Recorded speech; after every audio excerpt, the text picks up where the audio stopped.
Assalamualaikum warahmatullahi wabarakatuh. Perkenalkan, nama saya Olivia Wendita, NIM PO 7131120063, nomor absen 19. Di sini saya dari kelas 2B semester 4 dan saya akan menjelaskan materi tentang keterampilan berbahasa. Baiklah, yang pertama yaitu pengertian keterampilan bahasa adalah kemampuan dan kecekatan menggunakan bahasa yang meliputi membaca, berbicara, menulis, dan menyimak. Melihat proses komunikasi seperti dilukiskan di muka. Keterampilan berbahasa dapat dikelompokkan ke dalam dua kategori, yaitu yang pertama aspek reseptif dan aspek produktif.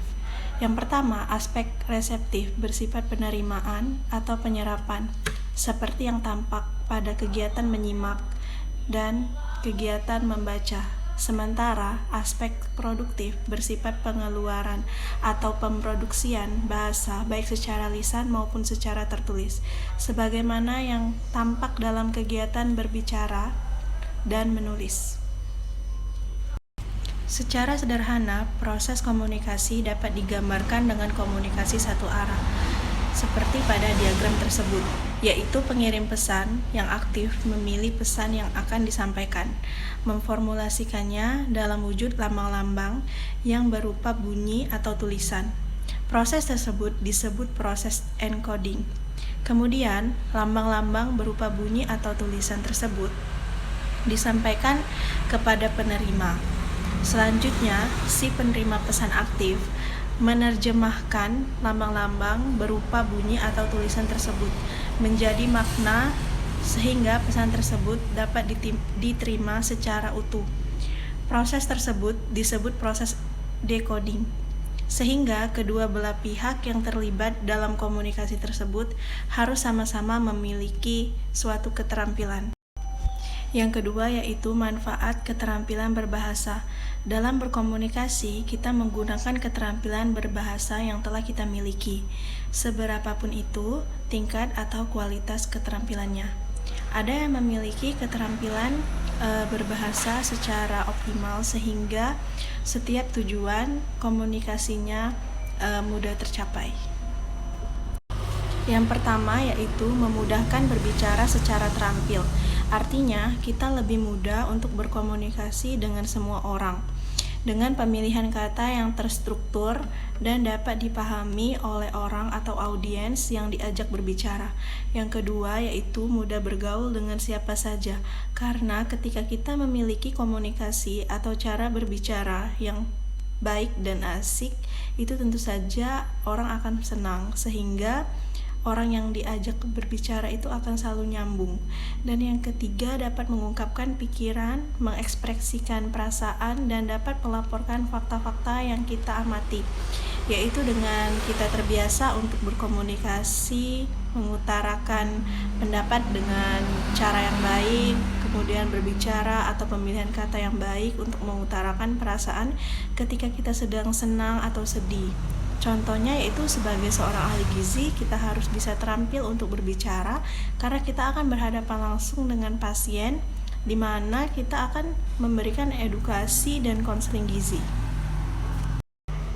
Kemudian aspek-aspek keterampilan berbahasa terdapat 4 aspek, yaitu yang pertama mendengarkan atau menyimak, yang kedua berbicara, yang ketiga membaca, yang keempat menulis. Yang pertama, yaitu mendengarkan atau menyimak, adalah keterampilan memahami bahasa lisan yang bersifat reseptif. Yang dimaksud dengan keterampilan mendengarkan di sini yaitu bukan berarti hanya sekedar mendengarkan, tetapi kita memahami maksud dari bunyi-bunyi yang telah kita dengarkan tadi. Nah, ada 2 jenis situasi mendengarkan, yaitu situasi mendengarkan secara interaktif, yaitu percakapan tatap muka dan percakapan melalui telepon. Dan yang kedua, situasi mendengarkan secara non-interaktif, yaitu mendengarkan suatu radio, TV, film, dan sejenisnya. Kemudian yang kedua yaitu berbicara. Dalam berbicara dikenal 3 jenis situasi berbicara, yaitu yang pertama interaktif, yang kedua semi interaktif, yang ketiga non interaktif. Yang pertama interaktif yaitu yang terjadi pada percakapan secara tatap muka dan berbicara melalui telepon. Yang kedua semi interaktif yaitu tatap muka secara langsung namun terjadi secara satu arah, seperti berpidato di depan umum, kampanye. Dan yang ketiga non-interaktif yaitu pembicaraan dilakukan secara satu arah tetapi tidak tatap muka secara langsung seperti radio dan TV. Yang ketiga, membaca. Membaca adalah keterampilan yang tergolong bersifat aktif reseptif. Aktivitasnya dikembangkan secara tersendiri dan terpisah, kemudian diklasifikasikan yaitu membaca permulaan dan membaca lanjutan, di mana kemampuan membaca permulaan ditandai dengan kemampuan melek huruf dan mengenali lambang-lambang tulisan dan membunyikan dengan benar. Sementara pada membaca lanjut yaitu kemampuan membaca ditandai oleh kemampuan melek wacana, yaitu pembaca bukan hanya mengenali lambang-lambang tetapi juga harus memetik makna dari bacaan yang dibacanya. Yang keempat adalah menulis. Menulis adalah keterampilan yang bersifat aktif produktif.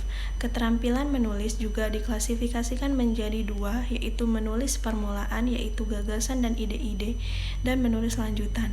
Aktivitas menulis bukan sekedar menyalin kata-kata dan kalimat, tetapi juga menuangkan dan mengembangkan ide-ide, gagasan, dan pikiran dalam struktur tulisan yang teratur, logis, dan sistematis, sehingga mudah dipahami oleh pembacanya.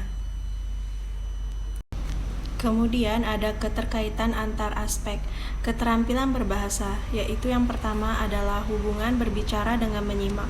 Kegiatan komunikasi interaktif seperti dilukiskan diagram di atas terjadi antar teman. Dalam hal ini, si A berbicara dan si B mendengarkan. Setelah itu giliran si B berbicara dan si A mendengarkan. Yang kedua, hubungan menyimak dengan membaca.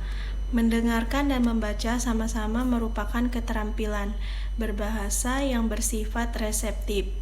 Mendengarkan berkaitan dengan penggunaan bahasa ragam lisan, sedangkan membaca merupakan aktivitas berbahasa ragam tulis yang sejalan dengan penjelasan yang dikemukakan oleh Tarigan 1994. Yang ketiga yaitu hubungan membaca dengan menulis. Menulis merupakan kegiatan berbahasa yang bersifat produktif, sedangkan membaca merupakan kegiatan berbahasa yang bersifat reseptif. Semakin banyak membaca, maka akan semakin mahir dalam menguasai gramatika penulisan, mengetahui kosakata baru, sehingga cara menyesuaikan ide tulisan antar paragraf dilakukan dengan sangat baik. Dan yang keempat yaitu hubungan menulis dengan berbicara. Berbicara merupakan kegiatan berbahasa ragam lisan, sedangkan menulis merupakan kegiatan berbahasa ragam tulis. Contohnya yaitu dalam berpidato, seseorang dituntut untuk membuat perencanaan dalam bentuk tulisan atau membuat naskah pidato. Baiklah, itulah penjelasan saya mengenai materi keterampilan berbahasa. Terima kasih atas perhatiannya. Wassalamualaikum.